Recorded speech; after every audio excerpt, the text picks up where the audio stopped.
This morning I'm going to preach a sermon that all of you know about probably. I preached it many times to children.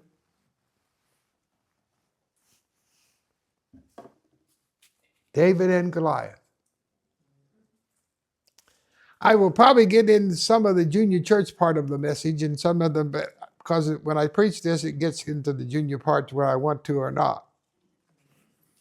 So those of you who have heard me preach junior church messages, it'll be a little bit different than what you've heard. If you have your Bibles, turn with us to 1 Samuel, chapter number 17. 1 Samuel, chapter number 17, 34 to 36.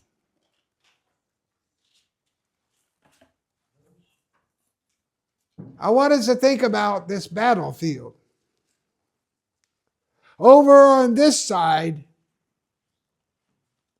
we have the Israelites. Over on this side, we have the Philistines. The Philistines were a bigger country than Israel. The Philistines had a bigger army than the Israelites. But the Philistines had one person in their army. And he is not like us. We have someone in our life that's a giant that we give up and don't fight anymore. I want us to think about that. Verse number 34, and David said unto Saul, that's the king, thy servant keep his father's sheep, and there came a lion and a bear, and I took a lamb out of the flock, and I went out after him and smote him and delivered it out of his mouth. And when he arose against me, I caught him by his beard and smote him and slew him. The servant slew both the lion and the bear, and this uncircumcised Philistine shall be as one of them, seeing he has defiled the armies of the living God. David said, moreover, the Lord has delivered me out of the paw of the lion and out of the paw of the bear, and he will deliver me out of the hands of this Philistine. And Saul said unto David, go, the Lord be with thee. I want to stop. I know the story, and you know the story. There's a giant. What kind of giant do you have in your life that's fathering you? What kind of giant is keeping you from succeeding? What kind of giant that you look at and you look over your life and you say, I just can't get over that. I can't defeat that. I cannot win against that. When you look, when I used to preach this to junior church, I would find the littlest kid in the junior church, and I'd have him come up and put on my coat. And the sleeves would hang down to the floor, and the back would hang to the floor. And I thought about, can you fight like that? I can't even move. It's weighing me down. Well, the king offered him, David, his armor. You see, people will give you advice on how to beat your giant. People will give you advice and they will tell you how to beat your giant. People go every day and go to someone that talks to them about beating their giants. But I tell you, David knew who was able to win the battle. He did not look at the 9-foot giant and say to himself, like all the rest of them, there is no possible way that I have to beat that giant. We as Christians look at our giants in our life that's destroying us and pulling us down, And we look up at it and say, there is no way in the world that I can win against that giant. There's absolutely no way. Because you know why? I'm thinking about it in the earthly form of a man. A man's strength against a boy's strength is nothing.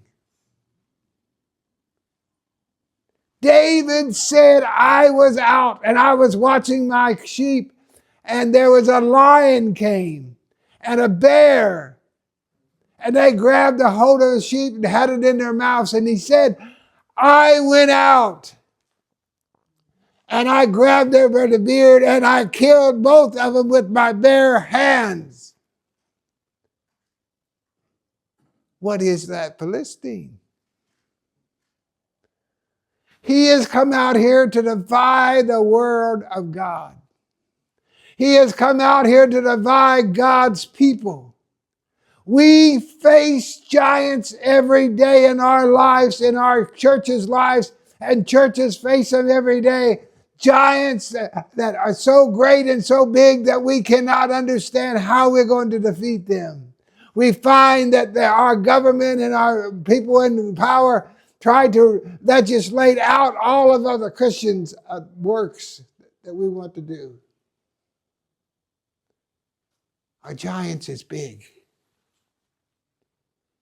And we look at it and we say to ourselves, no, I'm not even going to try.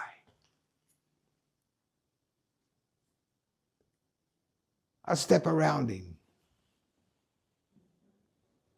I'm not going to meet him head on because I don't have a chance. I don't have a chance to win. The Philistine army every day, they would call out, send your best man over here. Send the best man you got, your greatest warrior.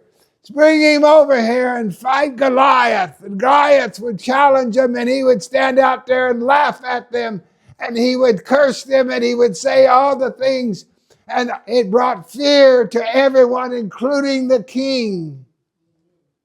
The little boy, a teenage boy, come to visit his brothers that was in the army, and his dad sent him, and he seen the giant, and he said, that's nothing. I'm not afraid of him. His brother said, shut up, kid. They did, didn't they? Shut up, kid. You can't do that. Shut it up. King's going to find out about it. Shut up. Yep, King found out about it.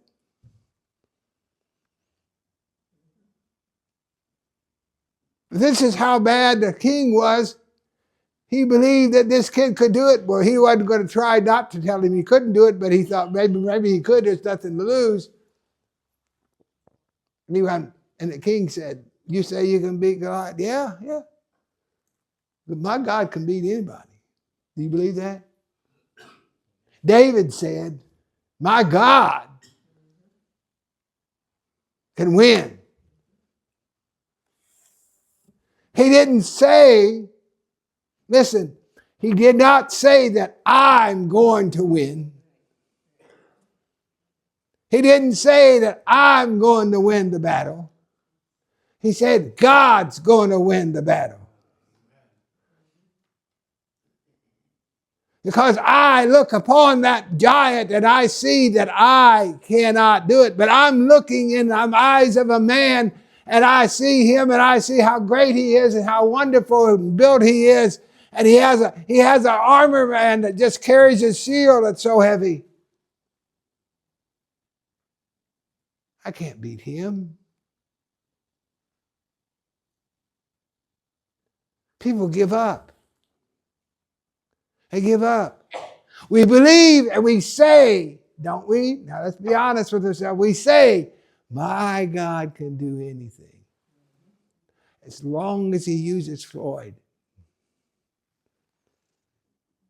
I don't want him to use me. God can do anything, Floyd. You get out there, boy.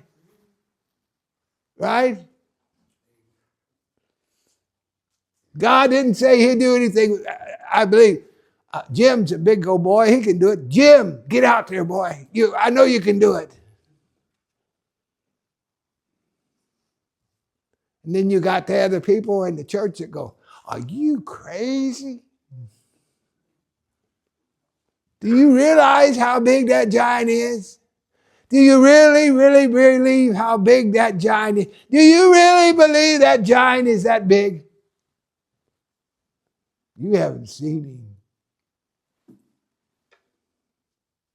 You've not had him look down at you and laugh at you.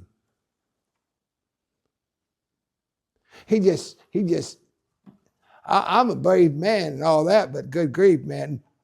Let's be honest. Let's be sincere. Let's be truthful about it. I ain't got a chance. You see, when you look at a situation with your own eyes, you see what a man sees.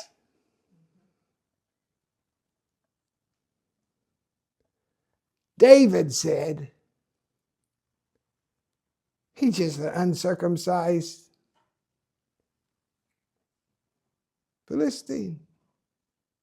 He's nobody. But look how big he is.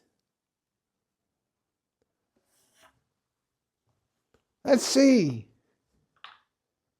He has a spear and a javelin and an armor bearer, a shield carrier. What have I got? Let's see. Let's see if this is a good matchup in this fight. I got some smooth stones.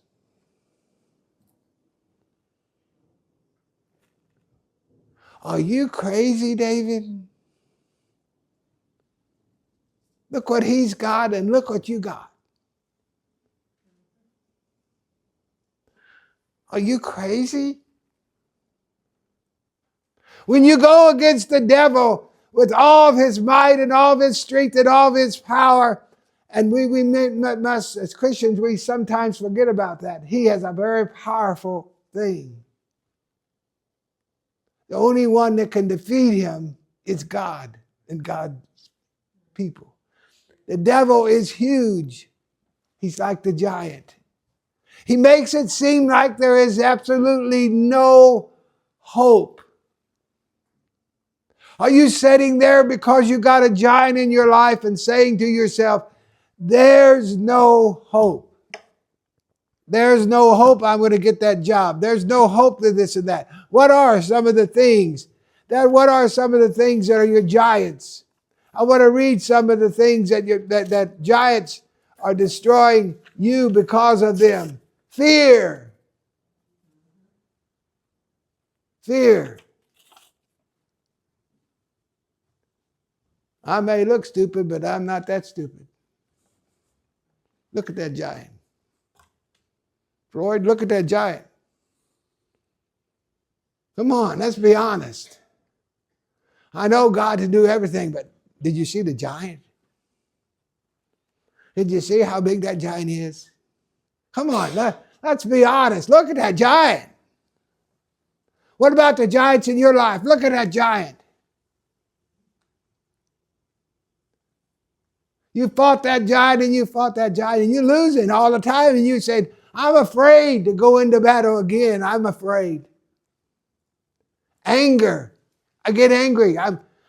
My giant is that anger gets to me. And what is that giant? It's there. I'm trying. We need to reach head on. You know what David did? When David took that sling, and I want you to think about it, and he took the sling and he put the little rock in it, and he swirled it around his head like this, and he let it fly. I want you to know when he let it fly,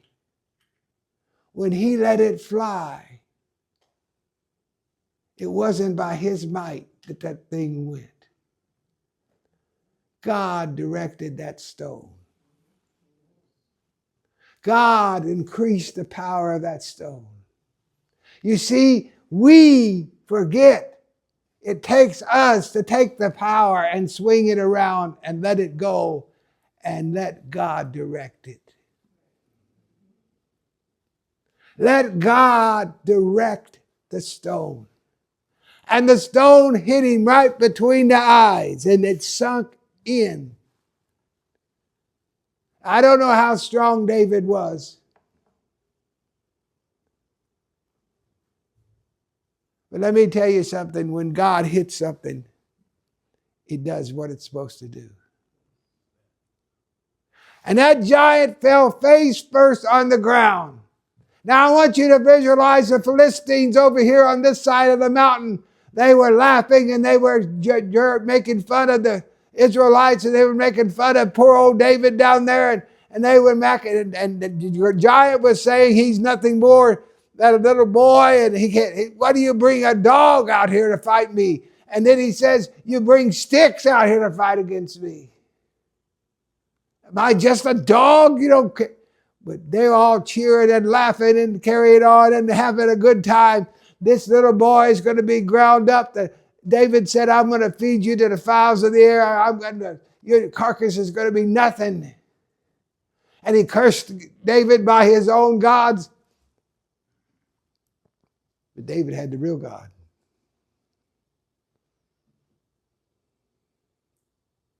And David said, in the name of the Lord. David run over there, Philistines on the ground. And all the Philistines, can you imagine the faces they were making? Can you imagine what they were thinking? Can you imagine their unbelief? There, that 9-foot giant, that greatest thing they ever had to fight with, was laying flat face first on the ground. And a little boy, a teenage boy, runs over and he takes out his sword from his sleeve of giant, and he cuts off his head with it. Can you imagine what the Philistines thought? Can you imagine their ideas? What went wrong? You see, when God does something, it's supernatural. When God does something, He changes the situation. When God does something, it makes the world different. Let me tell you, the Philistines found out it was different. They were so afraid they began to run. Now over on this side, the Israelites were looking and they were praying, boy, that poor boy's going to get killed. And his brothers have said, what are we going to tell Dad? I don't know what we're going to tell him. He won't believe it. And he said, why did you let that boy go out there and fight that giant? And these boys are going, and all of a sudden they looked at the giant laying flat on the ground and they go, wow. Did you see that? I don't think it was. Did you see that? And David runs over and he takes the sword out and he cuts his head off. These guys are running and these guys are going, whoa, wow, let's go get him, guys. And they chased him and they killed him and they slew him. That's what the Word of God says. You see, your burdens and our troubles and situations of life, sickness and pain and suffering, all of those things, loneliness, all of those things, pride, all of those things are the giants that we face every day. We face those giants and we don't think we can win, and we feel like we're just going to quit and give up and sit down. I know how that feels. Do you? Be honest. I'm ready to just sit down. I'm tired of fighting. You know why I'm tired of fighting? Because I think I got to do the fighting. And I want to say that again. I want you to hear that again. I want you to put that in your mind again. I am afraid of fighting because I think I've got to do it again. I've got to give it to God. David had no idea he was going to fail. They would want to psychologically check David out today.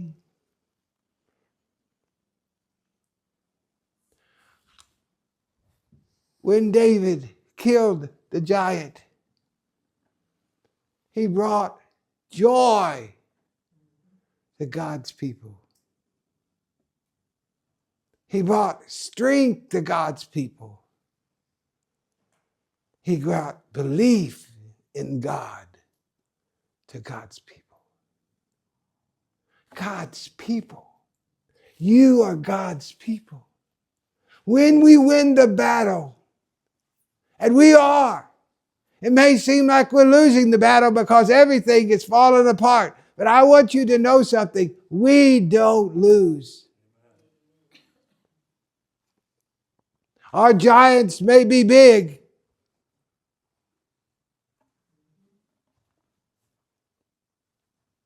Our giants may be huge. But my God is able to do all things. My God is able to take a boy with a sling and kill a giant with all the tools of war. My God is able to take a farmer boy, a sheep herder, no military experience, and send him out against the greatest warrior and win. What would we call that today?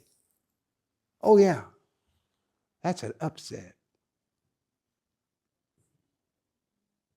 That's an upset. Can you imagine the headlines? David upsets the giant. David upsets. No, David didn't upset. God. Will was done. God's man won. And he didn't take any credit for it. He gave God the glory. You see, the giants are there in your life and mine. We fight them every day, whether we want to admit it or not. Our giants are there every day. They're pushing us and shoving us. And sometimes we get over in a corner and we just sort of want to say, I'm not going to do it no more. I'm not going to hear it no more. And I want to hear it. The king, King Saul said, I ain't going to fight that man. That's what he said. I ain't going to. Well, king, you're the king. I don't care. I'm not fighting that man. Here comes a little boy, says, I fight him. Oh, what am I going to do now? I won't fight him, but there's a kid that said he'll fight him. You see, when God gets involved, it's beyond our human thoughts. It's all beyond our human things that we can think about and dwell upon. The fact is that God is in it, so it's going to win the battle. If you got a giant, you need to name it. Name it. Goliath was the giant that David had. What's your giant's name? Fear? Hurt? Pain? Suffering? Doubt? Doubt? How about doubt? How about doubt? I just can't do it.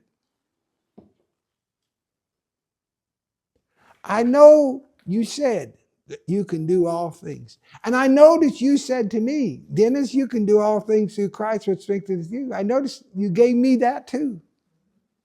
But come on.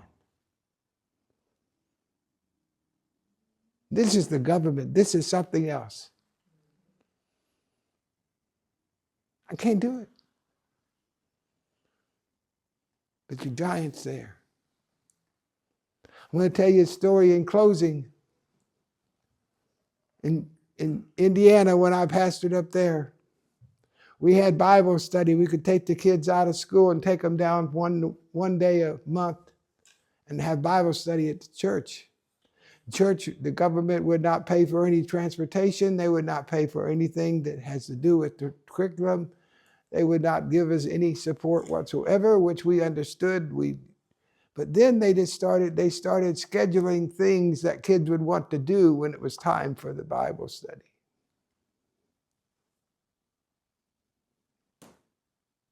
So they appointed me and another man, and I won't name the church that he pastored, to go see the superintendent. And I remember sitting in the superintendent's office, and he gave me all the reasons why, and the other man agreed with him. And I looked at him and I said, no.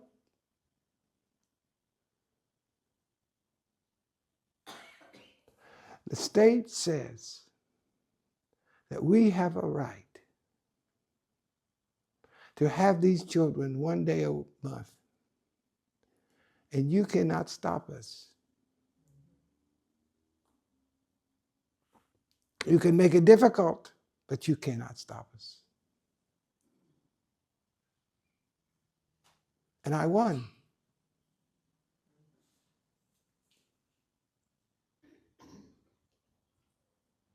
I went up against the school corporation and won. An unlearned boy from Puxico, Missouri, who just barely got through high school, I paid a school administrator by told him that Jesus said, or God said, the government said, that we can have these children.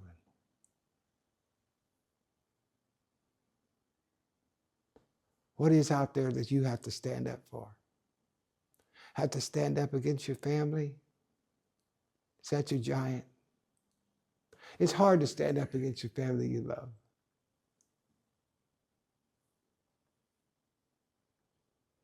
It's hard to.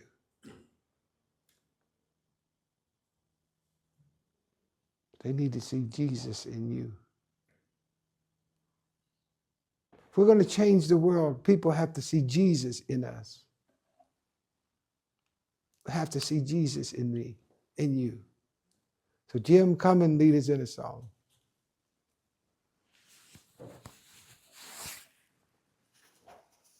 There was rejoicing over David's great feat.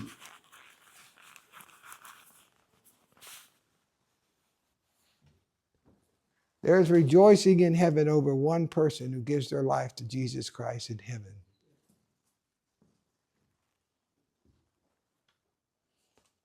If you need Jesus and you have a baby giant in front of you, you need to get that giant off your back.